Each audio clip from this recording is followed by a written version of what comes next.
सहज स्वभाव में मस्त भव्य जीवन को संबोधित श्री का जय जिनेन्द्र नमस्कार। देखिए, हमारा चल रहा है मोक्ष द्वार, और मोक्ष द्वार में तो आनंद की लहरें लहरें हैं चारों ओर। अब देखिए, ज्ञानी अपना निज स्वरूप कैसे जानता है और कैसे बताता है, कोई पूछे तो। अपना परिचय, ज्ञानी अपने स्वरूप का परिचय, अपने स्वभाव का परिचय किस प्रकार से देता है वो बता रहे हैं।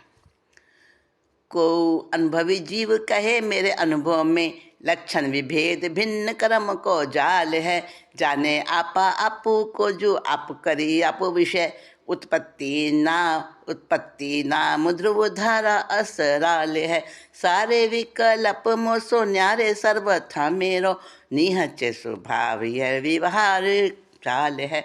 मैं तो शुद्ध चेतन अनंत जिन मुद्राधारी प्रभुता हमारी एक रूप त्यों काल है। यानी अपना परिचय, अपने स्वरूप का परिचय किस प्रकार से देते हैं, यही सब ये बताया है। जो एक कोई स्वात्म अनुभवी, कोई सम्यक दृष्टि जीव है, जो आनंद में सराबोर है, आत्मा के उस गहन और बड़े अमृत से भरे हुए उस वातावरण में ही रहने वाला है। तो ऐसा कोई अनुभवी जीव अपना परिचय कैसे दे रहा है कि मेरे अनुभव में लक्षण विभेद भिन्न कर्म को जाल है। आत्मा का जो अनुभव है मेरा, उसके अंदर जो मेरे अपने आत्म स्वभाव से विरुद्ध जो लक्षण है, जो चिन्ह हैं, और उनको धारण करने वाला जो कर्म है, कर्म का स्वरूप अलग है, एकदम उल्टा है, आत्मा से स्वरूप से एकदम विपरीत है। तो ऐसे मेरे आत्म अनुभव से विरुद्ध चिन्ह और लक्षणों को धारण करने वाला जो कर्म है वो मुझसे एकदम पृथक है। लक्षण विभेद भिन्न कर्म को जाल है।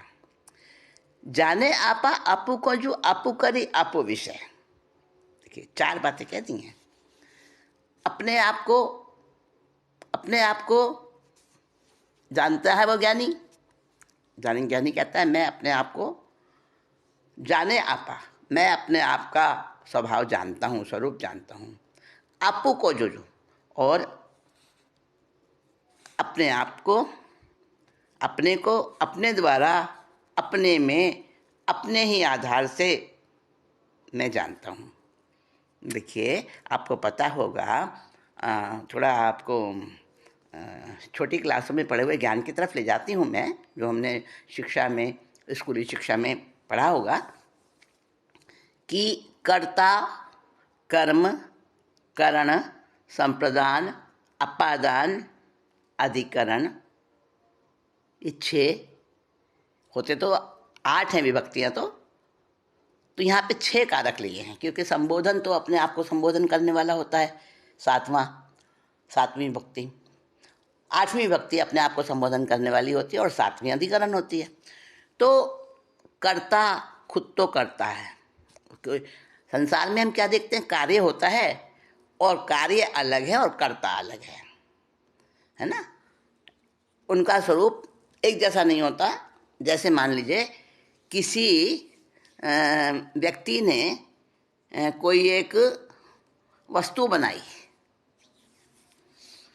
अब बनाने वाला अलग है और वस्तु अलग है, हो गए ना। जो बना वो परिणाम है, क्रिया का परिणाम है, तो वो तो हो गया कर्म,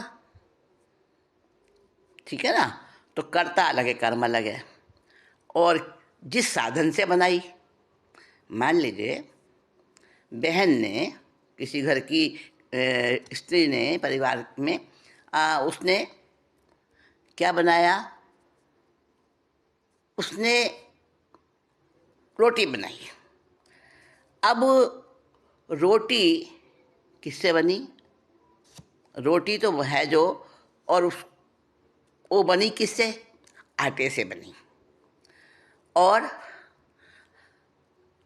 आटे से रोटी बनी, और क्या कहते हैं, किस साधन से बनी? कई साधन है उसके, अग्नि है, चकला बेलन है, कुछ बर्तन हो सकते हैं, कुछ ना कुछ साधन होंगे ना। और किसके लिए बनी? संप्रदान, किसको दे रही है वो रोटी बना के? जिनके लिए, परिवार वालों के लिए बना रही है, तो वो संप्रदान हो गया।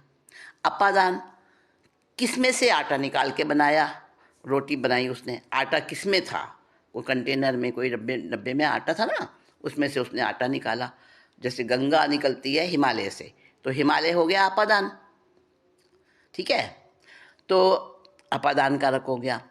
और उसके बाद अधिकरण, अधिकरण है किसके आधार से बनाई रोटी?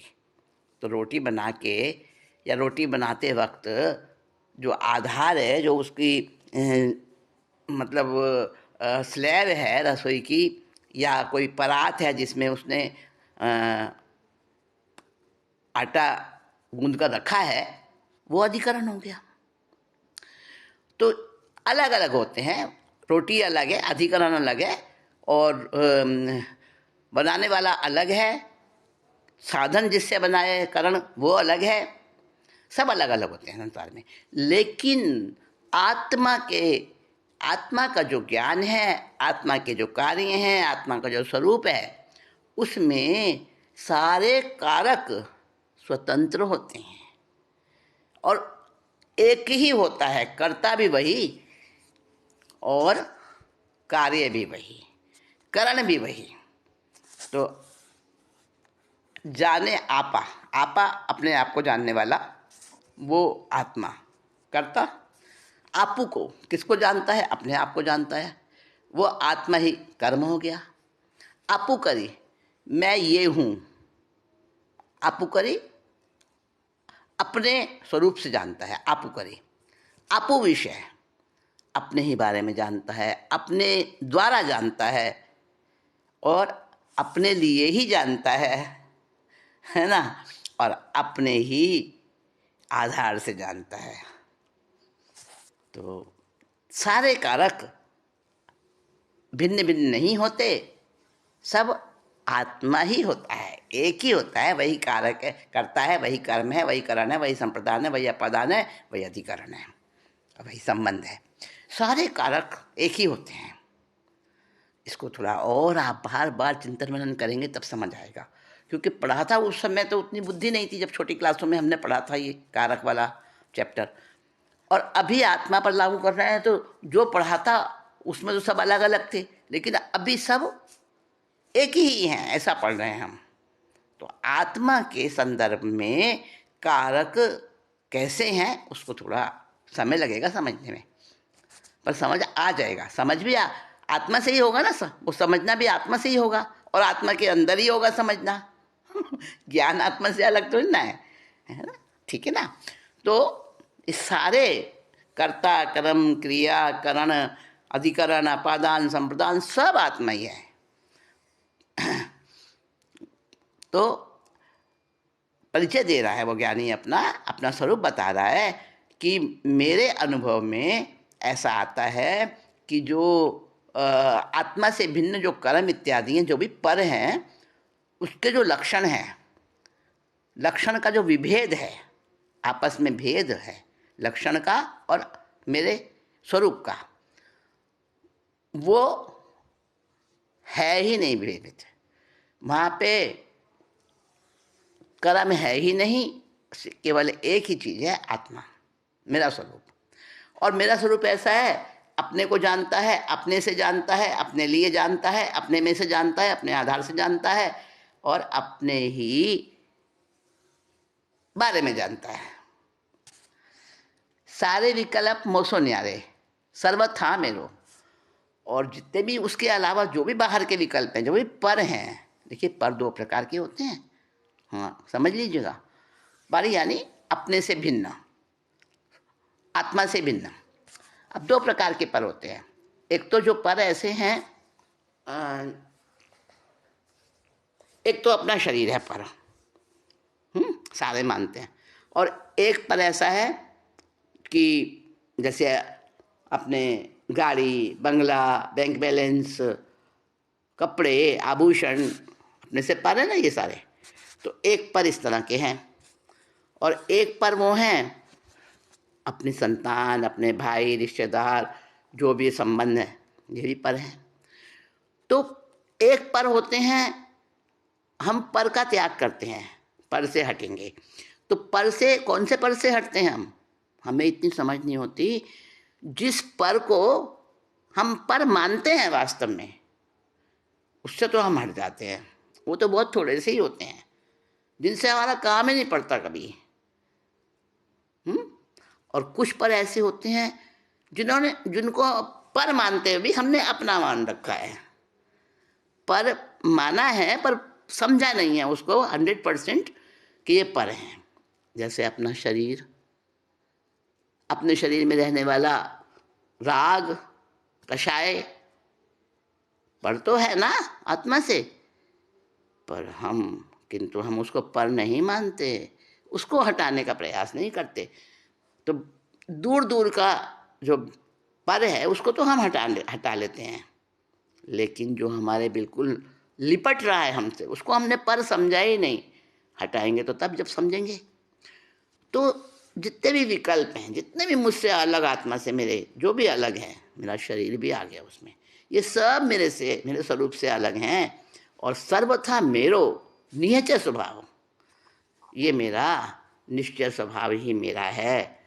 ऐसा ये व्यवहार न है, व्यवहार न के द्रव्य का उत्पाद वय और ध्रुव, ये धारा जो मुझ में बह रही है, ये मेरा निश्चय स्वभाव है।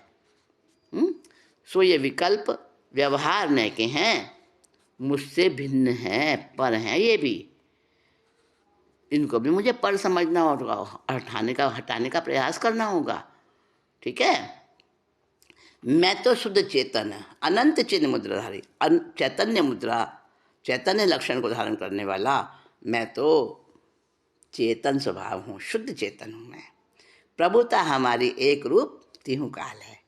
3 काल में मेरी प्रभुता, उसमें अंश मात्र भी परिवर्तन नहीं आया, न कभी आएगा, न कभी आता है। पहले भी वैसी ही प्रभुता थी, जब मैं एक केंद्री में था, निगोद में था, वही प्रभुता थी मेरी तो, और हमेशा से वही है, आज भी वही है। और मैं मोक्ष में चला जाऊंगा, सारे कर्मों को मैं हटा दूंगा, तब भी मेरी प्रभुता एक रूप ऐसे ही रहेगी। तो मेरा स्वरूप घटता बढ़ता नहीं है, एक रूप रहता है, चैतन्य मूर्ति का धारक है, और ऐसा मेरा निज का स्वभाव है। और बताता है आत्मज्ञानी अपने लक्षण, चैतन्य का स्वरूप। निराकार चेतना कहावे दर्शन गुण, साकार चेतना शुद्ध ज्ञान गुण सार है। चेतना अद्वैत दो, चेतन दरब माई, सामान्य विशेष सत्ता ही को विस्तार है। को कहे चेतना चिन्ह नहीं आत्मा में, चेतना के नाश हो तो त्रिविध विकार है। लक्षण को नाश सत्ता नाश, मूल वस्तु नाश, ताते जीव दरब को चेतना आधार है। देखिए बताया है कि चेतना 2 प्रकार की है। एक निराकार चेतना, जिसको कहते हैं दर्शन चेतना। एक है साकार चेतना, उसको कहते हैं ज्ञान चेतना। तो निराकार चेतना कहावे दर्शन गुण, साकार चेतना शुद्ध ज्ञान गुण सार है। दोनों बातें आ गई। 2 प्रकार की चेतना है मेरे अंदर। चेतना क्या? चिन्ह, आत्मा की उपस्थिति का लक्षण। जैसे कि समझे हम कि चांद है, पूर्णमासी का चांद है, और उसकी जो चांदनी फैली है, चांद का परिचय देने वाली, कि चांद उग आया है, पूर्णमासी का चंद्रमा निकल आया है, उसका परिचय देने वाली वो चांदनी है। तो ऐसे ही आत्मा का, आत्मा की शक्तियों का, आत्मा के होने का परिचय वो चैतन्य गुण जो है, वो चेतना जो है, वो परिचय देती है। और 2 प्रकार से परिचय देती है, दर्शन के रूप में और ज्ञान के रूप में। अब दर्शन के रूप में परिचय, दर्शन का मतलब सामान्य वस्तु, सामान्य ज्ञान और ज्ञान चेतना जो भेद भेद भेद भेद भिन्न भिन्न करके वस्तु को दिखाती है, वो ज्ञान चेतना होती है। दर्शन चेतना वो है एक समूचा दिखा देती है, बस अव्यक्त, जिसमें कोई भेद नहीं होते हैं, वो दर्शन चेतना। और ज्ञान चेतना साकार चेतना कहलाती है, वो उसको शुद्ध अलग अलग करके बताती है। दो प्रकार की चेतना। अब चेतना अद्वैत दो मत समझो इसको, ये अद्वैत है, दो नहीं है। वहाँ पर दो हमें नजर आती है पर दो नहीं है, वो सचमुच में एक ही है। और चेतन द्रव्यमयी, चेतना अद्वैत, दो चेतन द्रव्यमयी, दो प्रकार की चेतना चेतन द्रव्य के अंदर रहती हैं, पर वो असल में अद्वैत है, एक ही है। सामान्य विशेष सत्ता ही को विस्तार है। एक सामान्य सत्ता है, एक विशेष सत्ता है, बस इसका ही तो विस्तार है। को कहे चेतना चिन्ह नहीं आत्मा में। अगर कोई ऐसा कहे कि आत्मा में तो चेतना का कोई लक्षण ही नहीं है, कोई निशान नहीं है, कोई चिन्ह नहीं है, कोई पहचान नहीं है, तो अगर कोई ऐसा कह दे तो ये समझ लो कि चेतना के नाश होत त्रिविध विकार है। तीनों प्रकार के विकार चेतना के नाश होते ही एकदम उभर आएंगे। कौन सा? चेतना का अभाव माने तीन दोष आएंगे। पहला तो लक्षण का नाश होगा, फिर सत्ता का नाश होगा, और सत्ता का नाश होने से मूल वस्तु ही नाश हो जाएगी।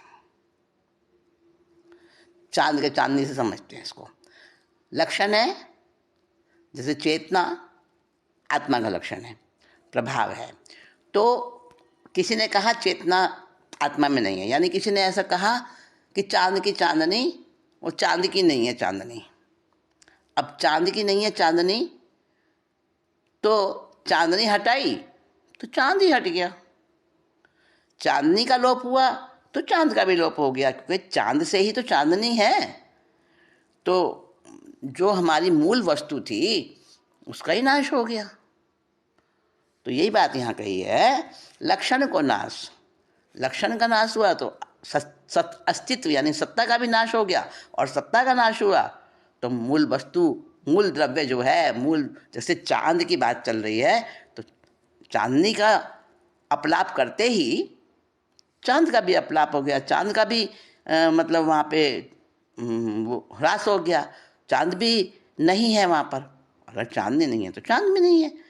तो लक्षण को नाश होता है तो सत्ता का नाश होता है, और सत्ता का नाश होते ही मूल वस्तु भी नष्ट हो जाती है, और उससे जीव द्रव्य का व्यापार चेतना है, वही उसका आधार है, ये साबित होता है। तो चेतना के लक्षण को अच्छे से सिद्ध किया है इसमें। चेतन लक्षण आत्मा, आत्म सत्ता माही, सत्ता परिमित वस्तु है, भेद तिहूं में नाही। की गहरी बात है, इसको समझना होगा बड़े ध्यान से। कि एक तो आत्मा का लक्षण है चेतना, चेतन लक्षण आत्मा, और आत्म सत्ता हमारी वो जो चेतना है वो किसके आधार से रह रही है? आत्मा की सत्ता है, आत्मा का अस्तित्व है। आत्मा हमेशा रहने वाले सत्ता, सत्ता किसकी होती है? जो सदा से है, सदा रहने वाला है, सदा रहेगा। तो आत्मा का लक्षण है चेतना। वो किसके आधार से रहती है? आत्मा के आधार से रहती है। और सत्ता परिमित वस्तु है, जो सत्ता है, जो अस्तित्व है, वस्तु वही है। और एक तो सत्ता, एक चेतना और एक आत्मा, तीनों में भेद नहीं है। तीनों, आत्मा का लक्षण चेतना है, और आत्मा कहाँ है? सत्ता में है। क्योंकि सत्ता के बिना आत्मा का द्रव्य, आत्म द्रव्य, उस कैसे सिद्ध करोगे उसे सत्ता के बिना? सत्ता माने होना, उपस्थिति, एग्जिस्टेंस। तो कैसे सिद्ध करोगे बिना सत्ता के? सत्ता है तो वस्तु भी है। तो तीनों वस्तुएं, इनमें भेद नहीं है, तीनों एक ही हैं। जो द्रव्य है वही उसका लक्षण है, और वही उसकी सत्ता भी है। समझ गए? आत्मा नित्य है। जो कल धोत सुनार की संगति, भूषण नाम कहे सब कोई। कंचन तान मिटी तिहि हेतु, वह फिरे ओट के कंचन होई। त्यों यह जीव अजीव संजोग, भयो बहुरूप भयो नहीं दोई। चेतन तान गई कबहूँ, तिहि कारण ब्रह्म कहावत सोई। देखिए, बहुत गहरी बात कही यहाँ पे, बड़ी सूक्ष्म बात कही है, समझने की बात है। जैसे कलधौत, कलधौत कहते हैं सोना, गोल्ड। जैसे, जो माने जैसे, कलधौत माने सोना। सुनार की संगति, जब सुनार के हाथ में पहुंच जाता है सोना, सुनार कलाकार है, उसके हाथ में सोने की सोना जो है पहुंच जाता है, सुनार का सहयोग मिल जाता है उसे, तो भूषण नाम कहे सब कोई। तो कुम्हार की कलाकारी जो है ना, उस सोने का नाम आभूषण बना देती है, कोई ना कोई आभूषण बन जाता है उसका। ठीक है? जब आभूषण बन गया, मान लो सुनार ने उसका हार बना दिया, गले का हार बना दिया, पहले सोना था, अब उसकी जो शेप है, फॉर्म है, वो पर्याय बदल गई, तो वो हार बन गया। पहले सोना दिखता था डली के रूप में, अब वो हार के रूप में नजर आ रहा है। कंचन ताना मिटी ही हेतु, अब जो उसका सोनापन था ना, सोने का स्वभाव, जो अमूल्यता थी उसकी, सोना कितना कीमती होता है ना, तो वो गहना बनने के बाद भी कीमती है, क्योंकि सोना ही तो है ना आखिर वो। कंचन ताना मिटती हेतु, अब उसका हार बन गया सोने का, तो फिर भी वो सोना तो है ही। वह फिरी ओटी के कंचन हुई, और जब वो गला दो वापस उसको, तो फिर से वो सोना बन जाएगा। जैसे ये उदाहरण कहा, त्यों ही अजीब अजीब संजोग, भयो बहुरूप भयो नहीं दोई। ऐसे ही अजीब, जिसको अजीब का संयोग मिल गया, पुद्गल का संयोग मिल गया, तो बहुत प्रकार के इसके अंदर ऐसे लक्षण आ गए। भयो बहुरूप, कभी राग करता है, कभी द्वेष करता है, कभी भक्ति करता है, कभी ध्यान करता है, और कभी विकार भी करता है। बहुत रूप में वाला बन गया, लेकिन दो नहीं हुए अलग अलग। ये समझने की बात है। मिट्टी से कुम्हार ने घड़ा बना दिया, तो क्या घड़ा अलग और मिट्टी अलग हो गए? नहीं ना, वो मिट्टी ने ही घड़े का आकार ले लिया। पहले वो मिट्टी रूप में थी, अब वो घड़े रूप में बन गई, पर मिट्टी तो मिट्टी ही रही ना। गहना बन गया सोने के बजाय, कि हमें गहना नजर आ रहा है, वो आभूषण नजर आ रहा है, पर सोना तो कहीं नहीं गया ना। तो दो रूप नहीं, वो एक ही है। भयो बहुरूप भयो नहीं दोई, दो अलग अलग नहीं हो गए कि सोना और आभूषण अलग है, नहीं, वो सोना ही है, एक ही है वो। चेतनता न गई कबहूँ, और उसमें से आत्मा जहाँ जहाँ है, जहाँ जहाँ जीव है, वहाँ वहाँ वहाँ चैतन्य है। जहाँ आत्मा है वहाँ वहाँ चैतन्य है। तो चेतनता कभी भी नहीं गई आत्मा में से। जैसे जहाँ जहाँ सूर्य होता है वहाँ वहाँ उसका ताप होता है, उसका प्रकाश होता है, अलग नहीं कर सकते दोनों को। तिहि कारण ब्रह्म कहावत सोई। इसीलिए जब ये जीव अजीव रूप कर्म के साथ मिलकर बहुत प्रकार के वेश धारण करता है, पर अन्य रूप नहीं होता, क्योंकि चैतन्य गुण तो साथ में है, वो कहीं चला नहीं जाता, खत्म नहीं हो जाता। इसी कारण जीव को सब अवस्थाओं में ब्रह्म कहते हैं, ब्रह्म। समझे आप? हाँ, इतनी गहरी गहरी बातें अब आएंगी, तत्व की बातें, तो सावधान होकर सुनना। और कैसे सुनना? कान के साथ तो सुनते हैं, कान तो सुनने का साधन है, इंद्रिय है, श्रोतेंद्रिय, लेकिन कानों के साथ प्राणों से सुनना होगा, तब समझ में आएगा। अच्छा, आज की बात यहीं तक। सहज स्वभाव में मस्त